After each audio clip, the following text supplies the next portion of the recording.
à Nicolas Pellizzari. C'est ça. Et je vous mélange. Et oui, il y a un duo de Nicolas là, pour démarrer l'après-midi. La table ronde. Donc, de la logique de l'accueil vers la logique d'accès, psychologue et citoyen, comment résister? Donc, je suis parti du titre de cette table ronde pour construire cette brève intervention sur l'accueil en question dans les CMP. Des syntagmes que j'ai retenus, donc de l'accueil à l'accès, psychologue et citoyen, et résister, c'est ce résister qui m'a le plus interpellé, me renvoyant notamment au récurrent mouvement dépressif qui me traverse au regard de l'ampleur de la tâche. On ne va pas se marrer de suite. Soit résister, au sens de tenir, ne pas s'effondrer sous le poids d'une logique mortifère. J'y entends bien sûr également l'idée de résister dans le positionnement du psychologue clinicien, dans l'institution et les équipes, au service de la singularité des sujets, tant professionnels que personnes soignées, soumis à la menace d'une réification. Mais résister me paraît chose futile si on ne s'attaque pas en parallèle aux coordonnées dans lesquelles s'inscrit notre pratique. Il faut dire que les centres médico-psychologiques en Haute-Garonne sont dans un état d'indigence spectaculaire. Je travaille au secteur 1, qui comprend la zone urbaine et rurale du Muretin, ainsi qu'une partie du sud de l'agglomération toulousaine, Portet-sur-Garonne, Mirail, Bagatelle, Rennery, etc. Soit près de 200 000 habitants. Il y a 2 CMP, à la Rennery et à Muret, et nous sommes 4 psychologues, 5 psychiatres dont 2 à temps partiel, et nous nous répartissons dans les 8 structures intra- et extra-hospitalières du secteur. Et comme vous aurez compris que c'est un secteur très favorisé, les assistantes sociales, elles, ne sont que 2. Cela donne une idée d'où je parle et de ce qu'il peut en être, de l'accueil, de l'accès, ainsi que de ce fameux résister. Ce miséreux constat est connu et souvent mis sur le compte de l'explosion de la démographie de la métropole toulousaine. On a tous entendu ça. Alors certes, la population augmente vite et les moyens du secteur public n'ont absolument pas suivi la progression nécessaire pour répondre aux besoins des citoyens. Mais pour préparer cette intervention, j'ai exhumé un discours prononcé fin 1981 par Jacques Ralite, ministre de la Santé communiste de 81 à 83. C'était lors des journées des CMA qu'il était intervenu. Et il y rappelle les termes de la circulaire créant le secteur.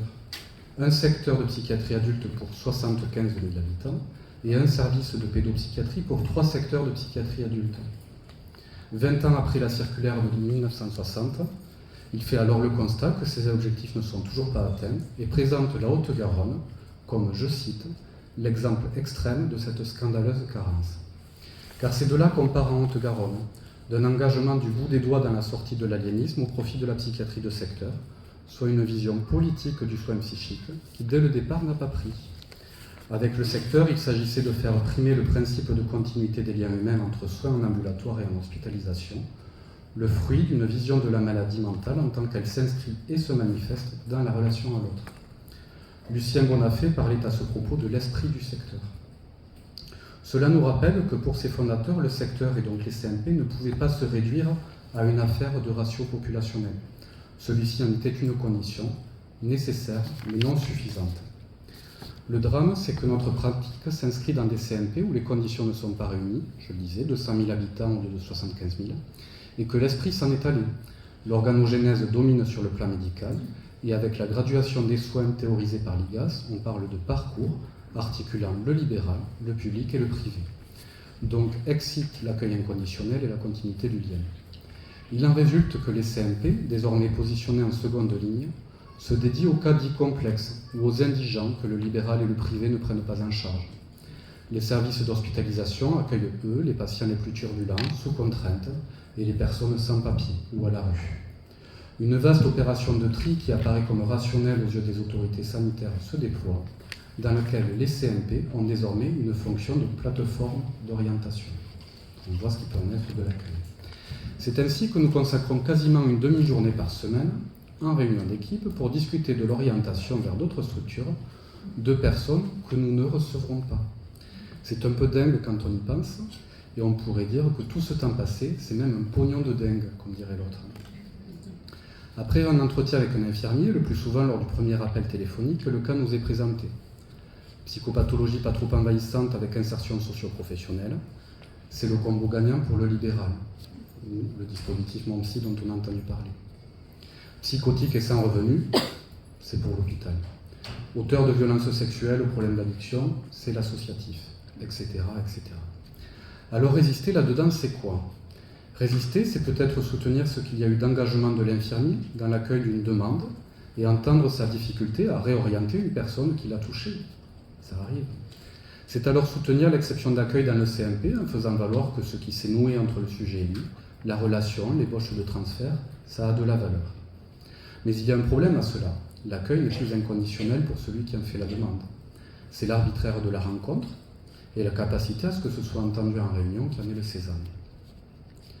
Résister, c'est peut-être aussi soulever ce qu'il y a de délétère à réorienter quelqu'un qui a déjà eu 2 ou 3 rencontres qui se sont révélées être des portes closes. Plus de place dans tel dispositif, durée plafond de prise en charge atteinte dans tel autre, etc.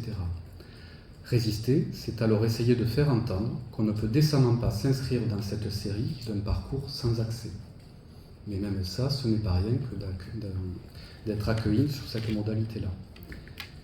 Résister, c'est peut-être également ne pas verser dans l'hypocrisie de croire que telle orientation serait prétendument la bonne pour la personne, quand on ne sait pas si la structure visée accueille encore de nouveaux patients, ou quand on entend dans la présentation du cas que la situation est bien plus complexe que la seule demande formelle qui permet une orientation facile. Résister, au sens de tenir dans ce système cette foi, c'est être attaché malgré tout à ces réunions pour éviter que chacun se retrouve isolé avec ces questions difficiles et que s'automatise encore un peu plus cette logique de tri qui malmène tous les acteurs, patients et professionnels. On voit bien l'impasse dans laquelle je me sens souvent, et ça fait écho avec les mouvements dépressifs que je cite en introduction. Impasse donc, qui pour faire valoir la singularité de la situation de la personne demandeuse se heurte à nos limites d'équipe, ou qui, pour faire valoir la dimension transférentielle avec tel sujet, soutient une inégalité d'accès au CMP, ce qui pourrait bien vite être rabattu sur « je l'aime bien, on le garde, il m'a gonflé, il va voir ailleurs ». L'ARS, dans son récent pacte de refondation de la psychiatrie en Haute-Garonne, a une réponse à cela, en cohérence à la graduation des soins promue par l'IGAS.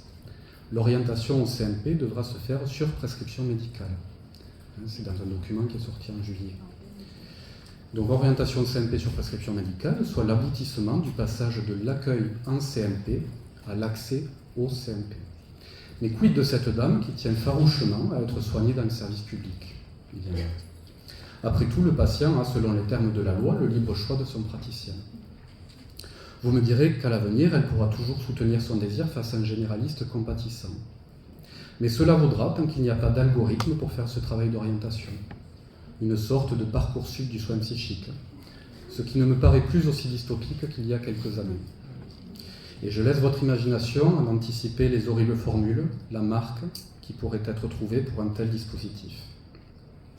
Enfin, un mot sur l'accès aux psychologues dans les CMP, qui reste dans trop de lieux inféodés au pouvoir médical.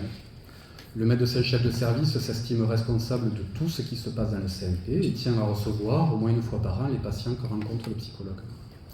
On a beau expliquer que c'est plutôt bien pour la personne qu'elle n'ait pas besoin des compétences d'un psychiatre.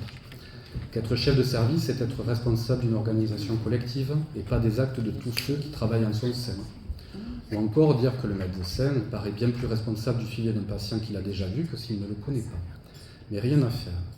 Alors, puisque des élus sont dans la salle, et même dans cette table, je pense qu'il y a un enjeu important, subversif, dans le fait de renouer avec le travail de nos prédécesseurs, avec l'idée que la psychologie est une filière distincte de la filière médicale. Et c'est un débat pour les psychologues aussi. Une loi cadre sur la psychologie et les psychologues, évoquée par l'UFMIC-CGT et bien accueillie par les autres organisations, pourrait soutenir cela. Alors mon propos est peu inscrit dans la clinique en tant que telle. J'aurais pu prendre des exemples, des cas cliniques pour illustrer ce passage de l'accueil inconditionnel à la logique d'accès.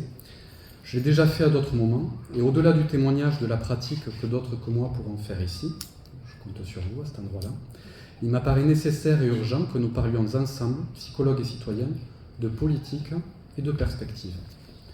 Dans Psychanalyse des foules et Analyse du moi, Freud écrit que la psychologie individuelle est aussi d'emblée et simultanément une psychologie sociale. Alors, de même que les souffrances des hommes sont pour grande partie en lien avec leur rapport à leurs semblables, prises dans le lien social dans lequel ils évoluent, nous ne pouvons pas parler de notre clinique sans parler des conditions dans lesquelles elle s'inscrit. Je crois que cette table ronde que j'ai l'honneur d'ouvrir est une occasion que j'espère non isolée de nous y coller, avec l'objectif non pas de les déplorer, mais de les faire bouger. Je vous remercie.